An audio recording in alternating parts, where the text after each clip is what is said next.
እንደምን አደራችሁ? እኔ መቅደስ ነኝ። እንዲሁም ጌችም እዚሁ አለ። እናንተም እየተከታተላችሁ ያላችሁ ሳምንታዊ የዜናዎች ማጠቃለያችን ነው። እዚህ ጋር ትልልቅ ወቅታዊ መረጃዎችን፣ ትንታኔዎችን፣ የቫይራል ቪዲዮዎችና ጠቃሚ ታሪኮችን በአንድ ቦታ እንረሳችኋለን። በዚህ ሳምንት ዜና የሆኑትን ነገሮች ባጭሩ እንቃኛቸው።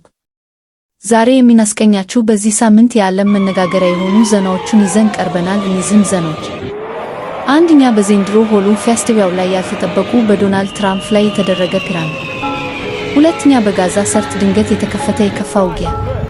ሶስተኛ፣ ራሽያ በዩክሬን ላይ የፈጸመችው ድብደባና ያስከተለው ቀውስ። በመጨረሻ አፍጋኒስታንና ፓኪስታን ድጋሜ ሰላማዊ ድርድርና የደረሱበት ውሳኔ። ለዝርዝሩ ጌታውን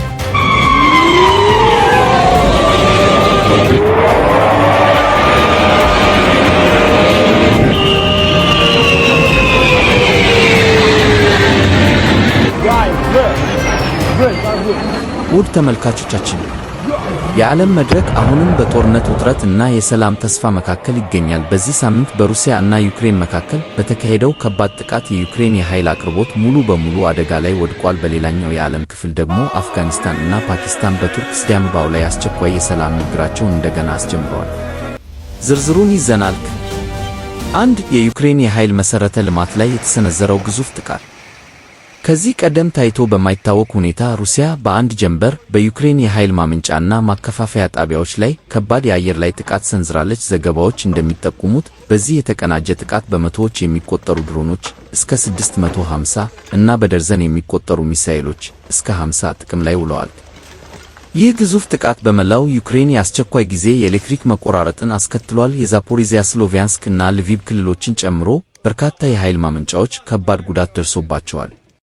ሰብአዊ ቀውሱ ደግሞ ከባድ ነው። የመብራት መቆራረጡ የማሞቂያ አገልግሎቶችን፣ የውሃ አቅርቦትን እና የሆስፒታሎችን ሥራ በማስተጓጎሉ ክረምት እየቀረበ ባለበት ወቅት በሲቪል ነዋሪዎች ላይ ያለው ስጋት እጅግ ከፍተኛ ሆኗል። ባለሥልጣናት ይህንን የሩሲያ እርምጃ የሲቪል አገልግሎቶችን ሙሉ በሙሉ ሽባ የማድረግ ዓላማ ያለው ዘመቻ ሲሉ ገልጸውታል።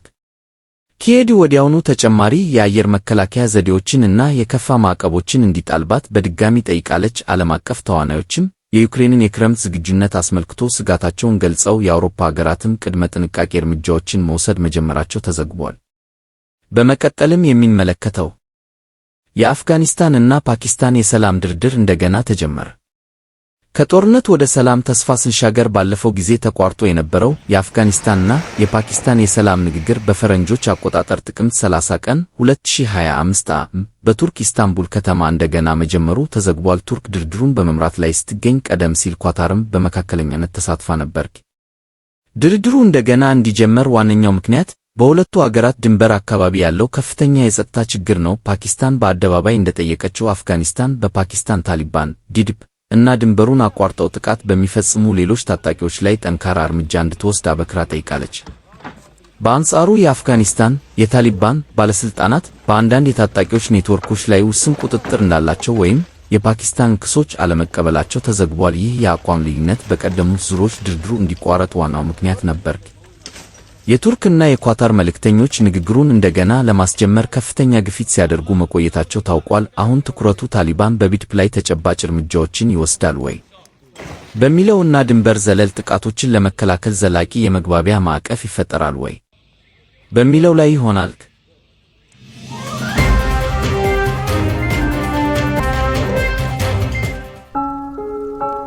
በፈረንጆች አቆጣጠር ጥቅምት 29 ቀን 2025 ዓለም አቀፉ ማህበረሰብ ያሳሰበው እና በዓለም አቀፍ ደረጃ ከፍተኛ ትኩረት ያገኘው ዜና በጋዛ ሰርጥ ድንገተኛው የከፋ ውጊያ መመለስ ሆኗል። ከባድ የአየር ጥቃት ከዚህ ቀደም በአሜሪካ ድጋፍ የተደረሰበትን የእርቅ ስምምነት አደጋ ላይ ጥሏል።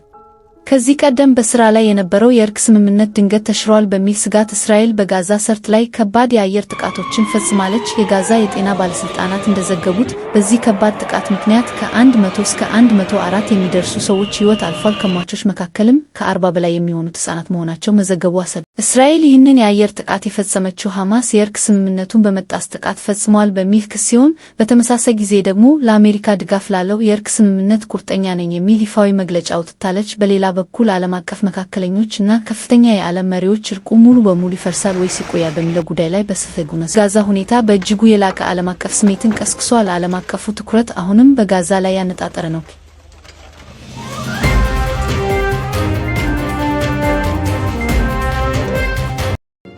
የዘንድሮ የዋይት ሃውስ ሃሎዊን ክብረ በዓል ያልተጠበቀ እና ቀድሞ የተለመደ ድንገተኛ ክስተት ታይቶበታል።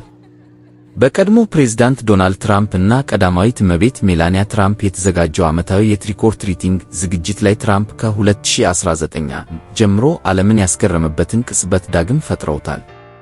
በደቡብ ሎን ሜዳ በመቶዎች የሚቆጠሩ ወታደራዊ ቤተሰቦችና የሕግ አስከባሪዎች ልጆች በተለያዩ አልባሳት ተሰልፈው ከነበሩበት መስመር ትራምፕ ለአንድ ነጭ ማስክ ለበሰ ልጅ ሙሉ ከረሜላ ባር አቀበሉ። የክስተቱን ቦታና ተሳታፊ ያመለክታል። ቀልዱ ግን ከረሜላውን ሕፃኑ እጁን በዘረጋበት ከረጢት ውስጥ ከማስገባት ይልቅ ልክ ራሱ ላይ አስቀመጠው።